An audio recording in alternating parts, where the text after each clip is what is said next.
Good morning, y'all. Got the tea on deck. So, not too long ago, I read about the end of student loan forgiveness, and everyone's panicking because of this.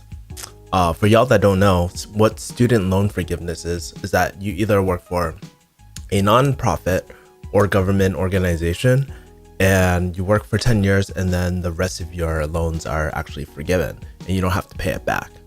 Now,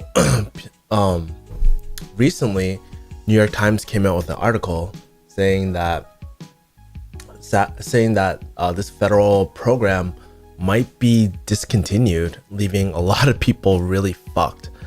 And personally, I was actually at one point thinking about doing this sort of program. If you guys haven't heard my story before, back in the day, I wanted to do the public health service, and I had really big dreams to work in FDA or Bureau of Prisons and just become a public health officer. And it was really one of my major dreams.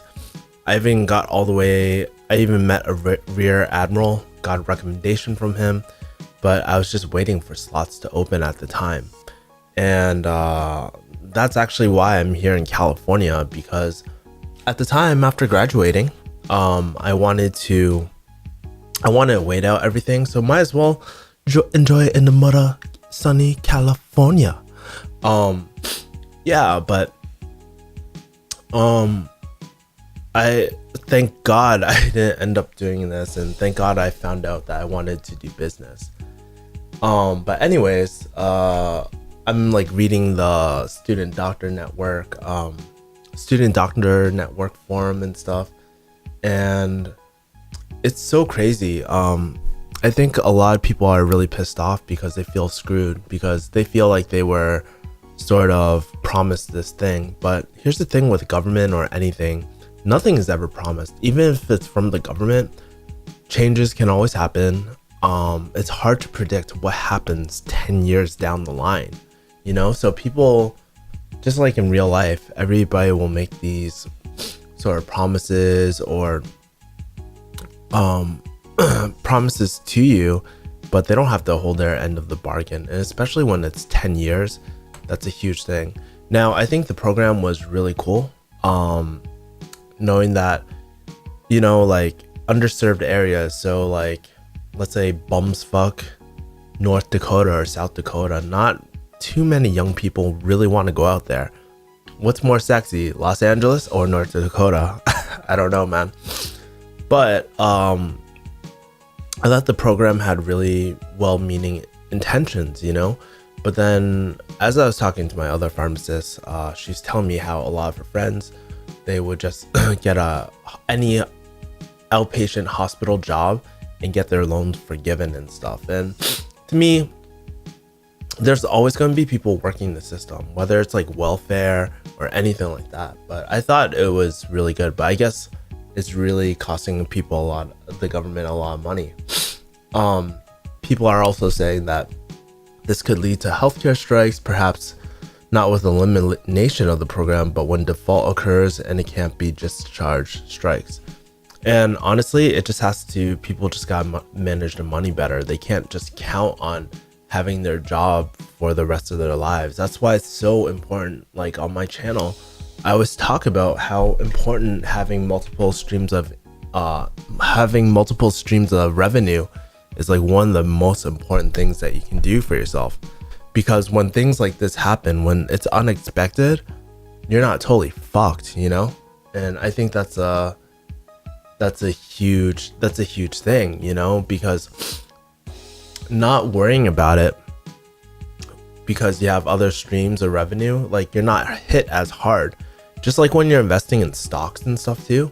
That's why I recommend, like, if you're just first starting, definitely don't like go into stocks immediately. I recommend building a strong base in a S&P 500. Yeah, like you can become a mother big baller overnight with stocks and stuff, but you can also lose everything, and it's very traumatic, dude. So when you have multiple streams of income, it basically diversifies your risk. No, you won't be rich overnight, but you will at least have peace of mind. And what is money really there for? It's to be enjoyed. It's so that you can just enjoy your life, you know? And so, yeah, that's a little hippie talk. But I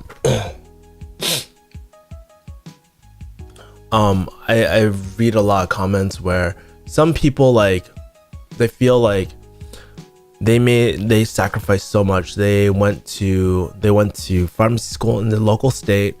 They worked throughout their pharmacy school and whatnot, and they basically had zero debt going in, you know? And then he was like, this pharmacist was just saying that it feels so unfair that, you know, like, I made all the right financial decisions, and 80K is just forgiven for this person who is on this forgiveness loan program. And it sucks, you know. Sometimes it sucks feeling that way, but at the same time, these programs are open to everyone, and it sucks that you didn't go for it. But at the same time, I think the lessons that you learn from that struggle are a lot more important than just someone just forgiving the rest of your loans and stuff. For me, I just recommend, like, that's why for me, like, I pay the minimum on my loans, because people are like, oh, why would you do that? Why would you just drag it on? And it's not to say I don't have the money to pay off my loans, but you never know. Like, I think for me, cash flow is a lot more important. Second thing, it's not like I'm just like, make it rain, spend on useless shit. You know, I actually invest most of my money, and I'm building a nest egg for myself, so that, you know, if my loans are like accumulating at 6.5% and I'm making 8 to 12% on my index 500, and I'm making more cash flow through my businesses, why would I pay off all my loans? Because why would I use all that capital that I have and just sack it? To me, that's like, I'm losing money that way. So sometimes you just gotta use debt to your advantage, you know? And I think a huge influence on my life was reading, not Rich Dad Poor Dad. Rich Dad Poor Dad was kind of like a mind opener. That's a really good initial book. I don't like everything in it because it kind of comes off kind of scammy, honestly. But what I do like about it was the cash flow quadrant, and it teaches you different sectors to play and how the advantages and disadvantages of playing each sector. And for y'all don't know, like, employee, self-employed, business, investor, those are 4 columns and stuff. You can read about it. A lot of other people will talk about it. Maybe one day I'll talk about it on my channel. Another argument on this, I don't know, this thread was that, you know, you should only take out what you can pay back. And I feel like to a certain point you are correct, you know. Even though graduate school and all that is wicked inflated, at the end of the day, it's our responsibility, and it's your responsibility to fulfill your end of the promise. Even though, like, people might fuck you over and things might not go according to plan, it's always, at the end of the day, your responsibility to pay off your loans. And everybody knows that pharmacy school is expensive. Everybody knows that everybody knows the cost of pharmacy school, or the estimated cost, you know. And so that's always a risk that you're trying to take, you know. It's not, to me, when schools change their tuition or anything like that, it's not the most unexpected thing in the world for me. I'm definitely not surprised. Everybody's trying to grab a piece of the pie.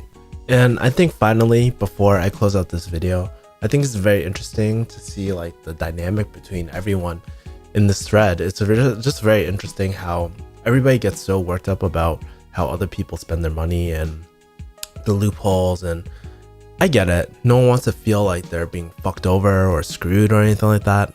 Totally get it.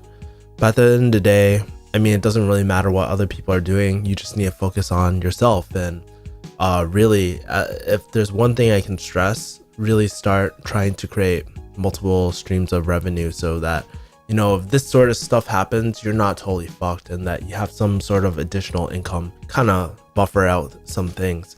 Anyways, guys, let me ask, were you guys banking on student loan forgiveness? Let me know in the comments and tell me what you guys think. Anyways, guys, thank you for watching. I'll see you guys next time. And that's the end of my mother copy talk, except I got teabag talk. Peace, guys.